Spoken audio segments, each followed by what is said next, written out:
कुछ ही पल में राम वहां पहुंच गए। लक्ष्मण साथ थे। दोनों भाई विस्मित थे। वे राजसी वस्त्रों में थे, सजे धजे, जय जयकार करने लगे।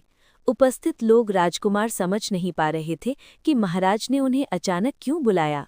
लोग समझ रहे थे कि राम राजाभिषेक के लिए जा रहे हैं। महल में पहुंचकर राम ने पिता को प्रणाम किया, फिर माता कैकेयी को। राम को देखते ही राजा दशरथ बेसुध हो गए। उनके मुंह से एक हल्की सी आवाज निकली, राम। उन्हें होश आया तब भी वे कुछ बोल नहीं सके। थोड़ी देर तक चुप्पी रही, असहज सन्नाटा। कोई कुछ नहीं बोला तो राम ने पिता से पूछा, क्या मुझसे कोई अपराध हुआ है? कोई कुछ बोलता क्यों नहीं? आप ही बताइए माताजी। महाराज दशरथ ने मुझे एक बार 2 वरदान दिए थे। मैंने कल रात वही दोनों वर मांगे जिससे वे पीछे हट रहे हैं। ये वर शास्त्र सम्मत नहीं है, रघुकुल की नीति के विरुद्ध है। कैकेयी ने बोलना जारी रखा, मैं चाहती हूँ कि राज्याभिषेक भरत का हो और तुम 14 वर्ष वन में रहो। महाराज यही बात तुमसे नहीं कह पा रहे थे। राम संयत रहे। उन्होंने दृढ़ता से कहा, पिता का वचन अवश्य पूरा होगा। भरत को राजगद्दी दी जाए, मैं आज ही वन चला जाऊंगा।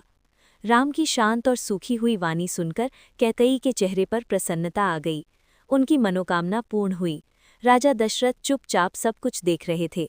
उनके मुंह से बस एक शब्द निकला, धिक्कार। कैकेयी के महल से निकलकर राम सीधे अपनी माँ के पास गए। उन्होंने माता कौशल्या को कैकेयी भवन का विवरण दिया और अपना निर्णय सुनाया। राम वन जाएंगे। कौशल्या ये सुनकर सुध बुध खो बैठीं। लक्ष्मण अब तक शांत थे, पर क्रोध से भर उठे। राम ने समझाया और उन्हें वन जाने की तैयारी के लिए कहा। कौशल्या का मन था कि राम को रोक लें, वन न जाने दें, राजगद्दी छोड़ दें, पर वे अयोध्या में रहीं।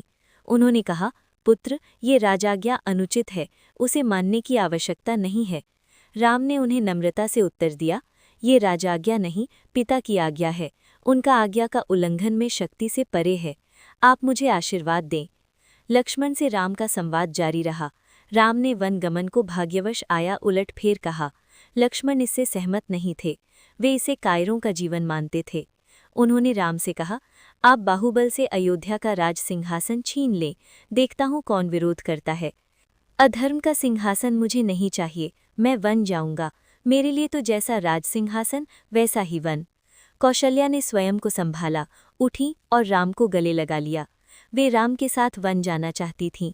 राम ने मना कर दिया, कहा कि वृद्ध पिता को आपके सहारे की अधिक आवश्यकता है। कौशल्या ने राम को विदा करते हुए कहा, जाओ पुत्र, 10 दिशाएं तुम्हारे लिए मंगलकारी हों, मैं तुम्हारे लौटने तक जीवित रहूंगी। कौशल्या भवन से निकलकर राम सीता के पास गए।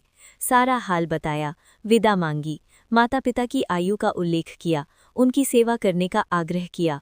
कहा, प्रिय, तुम निराश मत होना, 14 वर्ष के बाद हम फिर मिलेंगे। राम के वनगमन का समाचार तब तक सीता के पास नहीं पहुंचा था। राम को देखकर कुछ आशंका हुई, अनिष्ट की आशंका हुई। राम ने विदा मांगी तो सीता व्याकुल हो गईं, क्रोधित भी हुईं। निर्णय पर प्रतिवाद किया।